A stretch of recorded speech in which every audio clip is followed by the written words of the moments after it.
found me just in time. You changed my lonely life, that lovely day. They've only been at it for 2 weeks, this small group of actors working in a strip mall in North County. Here, inside a nondescript room with fluorescent lights buzzing overhead, they're bringing the tragic, often explosive world of Judy Garland to life. I don't want to argue about that right now. I want to argue. I don't want to argue right You now. always want to argue. It's like you can't survive without it. That is It's not like true. ruined That is to you. not true. Eileen Bowman is playing Judy Garland. She says it's the biggest challenge of her career. Every day that I approach her, I feel like I'm diving in, to the deep end, and I just have to figure it out. She lives in a very high drama. She loves drama. I don't do that as Eileen. I don't want to do that. Long before The Wizard of Oz, Meet Me in St. Louis, or Easter Parade, Garland was given pills to sleep, to wake up, and to lose weight. She fought addiction her whole life.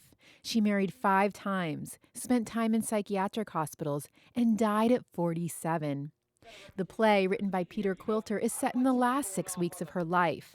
Christy Yale Cox is directing. And this story is really upfront and honest about who she is as a person, not just as a performer, and tells her story from a place of compassion, but tells it honestly. The play shifts between Garland's life and concert performances at the Talk of the Town nightclub in London. Gee, I'd like to see you looking swell, baby.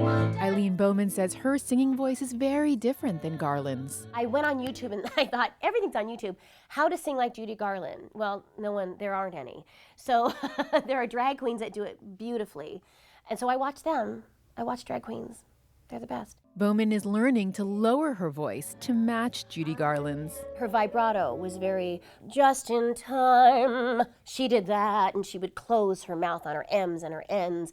I never do that. I would say just in time, and I'm up here. She's just in time, down here, round, warm, closing. Chris O'Brien is the play's music director. Well, why don't we tell them we met in Alcoholics Anonymous? That would be better. He also has a role as Anthony, Garland's pianist and friend. O'Brien says Judy Garland was exceptional with lyrics and using her voice to fill them with emotion. And I think that particularly in her situation, there's a large gap between what she thought and what the world was.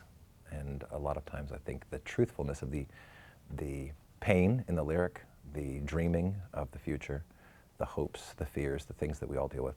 She was really, really good at discussing that from a musical standpoint. Bowman is learning to hold her body differently when she performs. Garland was a ball of tension, and that informed the way she moved on stage.